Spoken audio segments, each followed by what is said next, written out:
I think a lot was done, particularly on the direct tax front, which was already done in last few years. So I wasn't really expecting much. In any case, this is a transition year. We are moving into the new Income Tax Act, and even then, they've done a lot of rationalization when it comes to penalties, prosecution.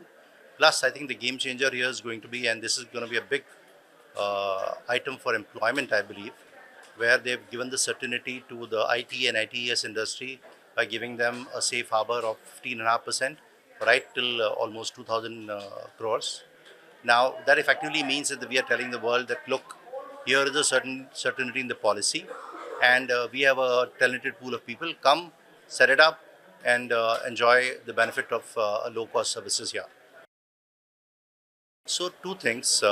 You see, the foreign taxation comes when the foreigners are essentially interacting with India. They're doing business here, or Indians are doing business abroad.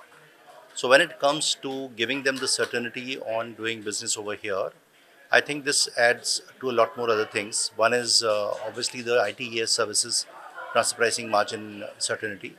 The other bit is on cloud services. They've clarified that the cloud services where they're procuring services from India will be exempted, and only the Indian leg ought to be provided through the resellers. Now that's a good step because it's basically clarifying something which could have caused a bit of challenges and the litigation later. So from that perspective, they maintained the continuity of the policy and they've clarified a few more things. So overall, I believe it's decent, good. I personally believe that there is a lot of discussion on the rare earth minerals and there are subsidies being given. So how the government deals with these kind of priority areas, when you look at the economic survey, they've given, okay, these are high priority and high, very high items on the importance list in the Indian context. So for those kind of things, they've come out with the fiscal policy.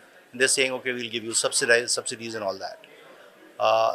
I believe that there is also still a room for giving some kind of a tax holiday for critical manufacturing capabilities, which is there it was there earlier, some 17.5% rate for new manufacturing units.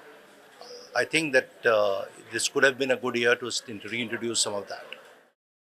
It's a balanced act, not much in terms of the tinkering of the rates and all that, but in terms of the direction where India wants to play a safe but increasingly bigger role in the global arena.